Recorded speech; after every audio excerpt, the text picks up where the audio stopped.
பழைய பித்தளை விளக்க ஒரே நிமிஷத்தில் புது விளக்கா ஜொலிக்க வைக்கணுமா? அப்போனா இந்த வீடியோ ஃபுல்லாக பாருங்கள். இனிமே கை வலிக்க விளக்கு தேய்க்கணுங்கிற அவசியமே இருக்காது. இன்னைக்கு நம்ம பார்க்க போகிற டிப்ஸ் எல்லாம் உங்களோட காசையும் நேரத்தையும் ரொம்பவே மிச்சப்படுத்துங்க. கிச்சனுக்கு ரொம்ப அவசியமான நிறைய டிப்ஸும் சொல்லியிருக்கேன். Hello friends, welcome back to Nalini morning cooking. Video ஃபுல்லாக பாருங்கள். பார்த்துட்டு பிடிச்சிருந்தா நம்ம சேனலை சப்ஸ்கிரைப் பண்ணிக்கோங்க. பக்கத்தில் இருக்க பெல் ஐக்கானையும் கிளிக் பண்ணிக்கோங்க. முதல் டிப் என்னன்னு பார்க்கலாம். நம்ம ஃப்ரிட்ஜில் இந்த மாதிரி ஃப்ரூட்ஸ் எல்லாம் எடுத்து வச்சுருப்போம். இந்த பழத்தை நம்ம அப்படியே நம்ம சாப்பிடக்கூடாதுங்க. எப்பயுமே ஃப்ரிட்ஜில் வச்சு பழம் சாப்பிட்றது தவறான விதம் தான். இருந்தாலும் நான் வெளியூர் போனதுனால இந்த பழம் அழுகாமல் இருக்கிறதுக்காக ஃப்ரிட்ஜில் வச்சுருந்தேன். இப்போ இந்த பழத்தை நம்ம உடனே சாப்பிடணும் அப்படின்னா அதுக்கு தான் ஒரு டிப் பார்க்க போகிறோம். அதாவது ஃப்ரிட்ஜில் இருந்து எடுத்த பழத்தை அதோட சில்னஸை டக்குன்னு போக வைக்கிறதுக்கு ரொம்ப சிம்பிளான ஒரு ஐடியா தாங்க இப்போ நான் ஷேர் பண்ண போகிறேன். ரொம்பவே சிம்பிளுங்க. இது திராட்சை பழத்துக்கு மட்டும் இல்லை, நீங்கள் ஃப்ரிட்ஜிலேருந்து எந்த பழம் எடுத்தாலும் அதோட சில்னஸை டக்குன்னு போக வைக்கிறதுக்கு உப்புத்தூள் போதுங்க. ஒரு பாத்திரம் ஃபுல்லாக தண்ணி எடுத்துக்கோங்க. அந்த தண்ணியில் இந்த மாதிரி கொஞ்சமாக உப்புத்தூளை தூவி விட்டுருங்க. இதை நல்லா கலந்து விட்டுருங்க. இந்த தண்ணி நல்லா உப்பு தண்ணியாக இருக்குங்க. இந்த தண்ணியில் சில்னஸாக இருக்கிற எந்த பொருளை போட்டாலும் அதோட கூலிங் உடனே டவுன் ஆகுங்க. அதே மெத்தட் தான் இப்போ நான் ஃபாலோ பண்ணியிருக்கேன். இப்போ நான் இந்த பழத்தை இதில் போட்டு விட போகிறேன். அவ்வளோதாங்க. போட்டு விட்டு ஒரு 2 நிமிஷத்தில் அந்த பழத்தில் இருக்கிற எல்லா சில்னஸும் போயிருக்கோங்க. இப்போ நீங்கள் எடுத்து பாருங்கள். கொஞ்சம் கூட அதில் சில்னஸ் இருக்கவே இருக்காது. உப்பு நல்ல கிருமி நாசினி. தெரியாமல் நம்மளோட பழத்தில் எங்கேயாவது பூச்சி மருந்தெல்லாம் தெளிச்சிருந்தாங்கன்னா அது எல்லாத்தையுமே அந்த உப்பு நல்லாவே எடுத்துரும். இதனால பழத்தில் இருக்கிற அழுக்கு கிருமி எதுவுமே இருக்காது. பழமும் சுத்தமாயிடும், சில்னஸும் டக்குன்னு போயிடும். ட்ரை பண்ணி பாருங்கள். இந்த ஐடியா பிடிச்சிருந்ததுன்னா வீடியோக்கு லைக் போட மறந்துடாதீங்க. அடுத்த டிப்பு, நம்ம வீட்டில் பழைய விளக்கு வச்சுருப்போம். பித்தளை விளக்கு கை வலிக்க தேய்ச்சிட்ருக்கீங்களா? இனிமேல் அப்படி செய்ய வேணாங்க. இந்த விளக்கு தேய்க்கிறதுக்கு நம்ம லெமனோ, உப்பு, வினிகர், பீதாம்பரி பவுடர் அப்படின்னு எதுவுமே இல்லாமல் ரொம்ப ஈஸியாக ரொம்ப சிம்பிளாக க்ளீன் பண்ண போகிறோம். அது எப்படின்னு இப்போ பார்க்கலாம். இப்போ பாருங்கள், நான் பழைய விளக்கு எடுத்து வச்சுருக்கிறேன். இந்த விளக்கில் நிறைய எண்ணெய் பிசுபிசுப்பு இருக்குது. இது எல்லாத்தையும் ஒரு துணி வச்சோ அப்படி இல்லைனா ஒரு டிஷ்யூ வச்சோ நல்லா தொடச்சி எடுத்துக்கோங்க. நம்ம போட்டிருக்க அந்த மஞ்சள் குங்குமம் எல்லாத்தையுமே நல்லா தொடச்சி எடுத்துக்கோங்க. இப்போ இந்த விளக்கை நீங்கள் தண்ணியில் எதுவும் போடக்கூடாது. முதல்ல இந்த விளக்கை நல்லா அந்த பிசுபிசுப்பு போக லேசாக தொடச்சி எடுத்துருங்க. இந்த விளக்கு இப்போ நல்லா தொடச்சி ட்ரையாக இருக்குது. அடுத்து நான் எடுத்துருக்கிறது படிகார கல்லுங்க. இது இங்கிலீஷில் ஆலம்னு சொல்லுவாங்க. இது கடையில் சூப்பர் மார்க்கெட்டில் எல்லாமே கிடைக்கும். ரொம்ப கம்மியான விலை தான். அதில் ஒரு சின்ன துண்டு எடுத்திருக்கேன். இப்போ நான் எடுத்திருக்க இந்த துண்டு இந்த விளக்குக்கு அதிகம் தாங்க. இருந்தாலும் இந்த பவுடரை நான் ஸ்டோர் பண்ணி வச்சுப்பேன்.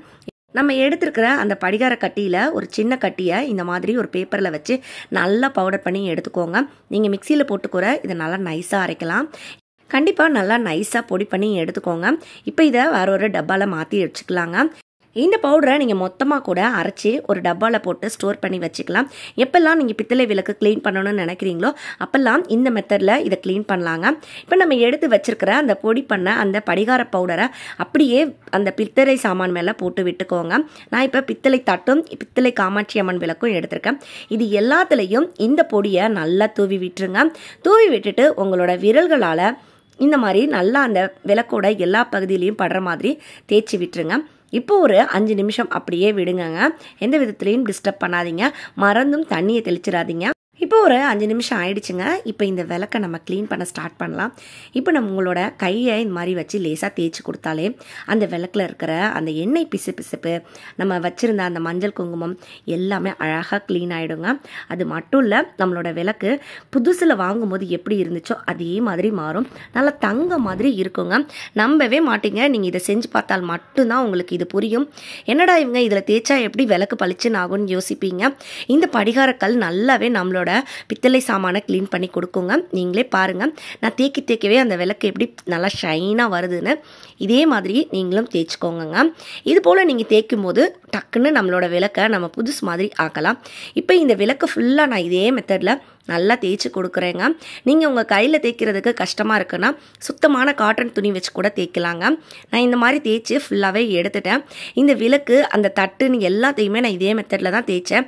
ஒரு 5 நிமிஷம் கூட ஆகலை. அவ்வளோதாங்க. தேய்ச்சி எடுத்துட்டு நார்மலாக நம்ம பாத்திரம் தேய்க்க விம் லிக்விட் ஊற்றி எப்படி நம்ம பாத்திரம் தேய்ப்போமோ அதே மாதிரி கழுவி எடுத்து மஞ்சள் குங்குமம் வச்சு ரெடி பண்ணிட்டேங்க.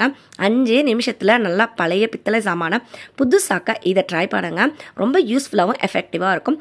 இந்த ஐடியா உங்களுக்கு யூஸ்ஃபுல்லாக இருக்குன்னு நினச்சிங்கன்னா வீடியோவை உங்கள் ஃப்ரெண்ட் அண்ட் ஃபேமிலியோடையும் ஷேர் பண்ணிக்கோங்க. கண்டிப்பாக அவங்க உங்களை பாராட்டுவாங்க. அடுத்த டிப் என்னன்னு பார்க்கலாம். நம்ம வீட்டில் இந்த மாதிரி குக்கரில் சாப்பாடோ இல்லைனா பருப்போ வேக வச்சுருப்போம். நல்லா சூடாக இருக்கிற அந்த குக்கரோட மூடிக்கு மேலே இந்த மாதிரி புளியை வச்சு விட்டுருங்க.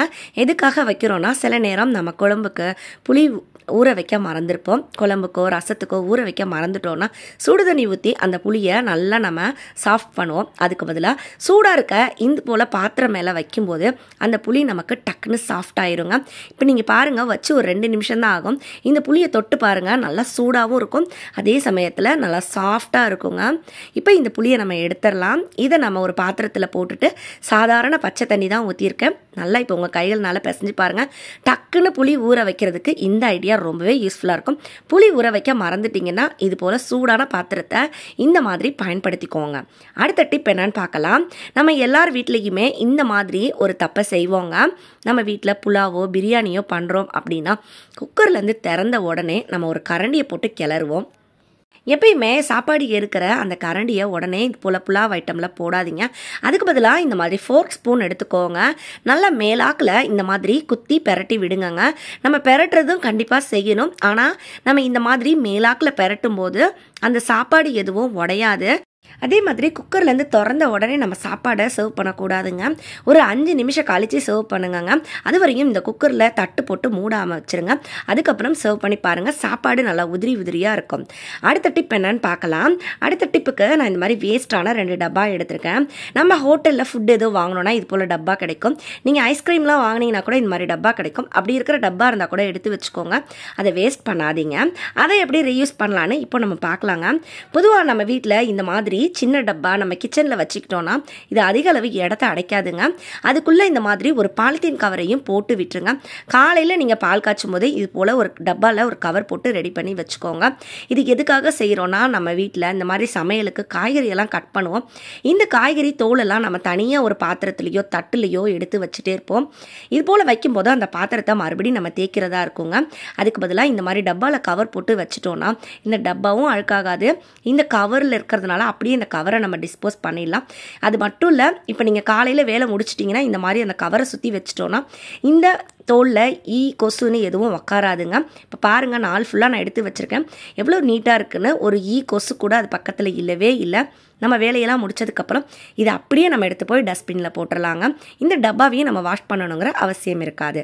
இது போலையும் நீங்கள் ட்ரை பண்ணி பாருங்கள், கிச்சன் நல்லா க்ளீனாக இருக்குங்க. அடுத்த டிப்புக்கு இந்த மாதிரி பெரிய சைஸில் இருக்கிற தண்ணி பாட்டில் வாங்கியிருப்போம். நம்ம வெளியூர் போகிறோனாலோ இல்லை எங்கேயாவது டூர் போகிறோனாலோ கண்டிப்பாக இது மாதிரி வாங்கியிருப்போம். அப்படி உங்ககிட்ட இந்த மாதிரி பெரிய சைஸ் பாட்டில் இருந்ததுன்னா அந்த பாட்டிலில் இருக்கிற இந்த கைப்பிடி வச்ச மாதிரி இருக்கிற மூடியை தூக்கி போடாதீங்க. இது ரொம்ப ரொம்ப சூப்பராக நம்ம ரீயூஸ் பண்ணிக்கலாம். இப்போ இதை எப்படி யூஸ் பண்ணலான்னு பார்க்கலாம். இந்த பாட்டிலோட அந்த ரவுண்டாக இருக்கிற அந்த ரிங்குக்கு மேலே இந்த மாதிரி க்ளூ அப்ளை பண்ணி விட்டுக்கோங்க. இது போல் க்ளூ அப்ளை பண்ணிவிட்டு இதை நம்ம ஒரு இடத்துல ஒட்டி விட போகிறோம். எங்கன்னா நம்ம வீட்டில் இருக்கிற வெஸ்டர்ன் டாய்லெட்டில் இருக்க அந்த ஷீட்டோட உள்பகுதியில் ஒட்டி விட்டுருங்க. இது எதுக்காகனா, நம்ம குழந்தைங்க தெரியாமல் இந்த ஷீட்டை கை வச்சு திறப்பாங்க. அதுக்கப்புறம் அந்த கையை அவங்க ஒழுங்காகவே பார்த்துக்க மாட்டாங்க. அதுக்கப்புறம் அந்த குழந்தைங்க அதை கை வச்சுட்டு அப்படியே விளையாட ஆரம்பிச்சிருவாங்க. நம்ம சோப்பு போட்டு கழுவுறதுக்குள்ளே குழந்தைங்க அந்த கையை கண்ட இடத்துல வச்சுருவாங்கங்க. இது போல் நீங்கள் ஒரு வாட்டர் பாட்டிலோட அந்த கேப்பை ஒட்டி விட்டிங்கன்னா குழந்தைங்க அந்த ஷீட்டில் கை வைக்க மாட்டாங்க. இதை திறந்து மூடுறதுக்கு ரொம்ப ஈஸியாக இருக்கும். நம்ம கையும் டச் ஆகாதுங்க. ரொம்ப ரொம்ப யூஸ்ஃபுல்லான ஒரு ஐடியா. ட்ரை பண்ணி பாருங்கள். மூடி கிடச்சதுன்னா கண்டிப்பாக வேஸ்ட் பண்ணவே பண்ணாதீங்க, எடுத்து வச்சுக்கோங்க. இன்றைக்கி நான் சொன்ன ஐடியாக்கள் எல்லாமே உங்களுக்கு ரொம்ப யூஸ்ஃபுல்லாக இருக்கும்னு நினைக்கிறேன். நான் சொன்னதில் எந்த டிப் உங்களுக்கு பிடிச்சிருந்ததுன்னு கமெண்ட்டில் சொல்லுங்கள். இந்த வீடியோ பிடிச்சிருந்ததுன்னா லைக் பண்ணி நிறைய பேர் கூட ஷேர் பண்ணிக்கோங்க. நீங்கள் இதுவரையும் நம்ம சேனலை சப்ஸ்கிரைப் பண்ணலன்னா சப்ஸ்கிரைபும் பண்ணிக்கோங்க. நான் மறுபடியும் உங்களை அடுத்து ஒரு சூப்பரான வீடியோவில் சந்திக்கிறேன். அது வரைக்கும் பாய் ஃப்ரெண்ட்ஸ். தேங்க்ஸ் ஃபார் வாட்சிங்.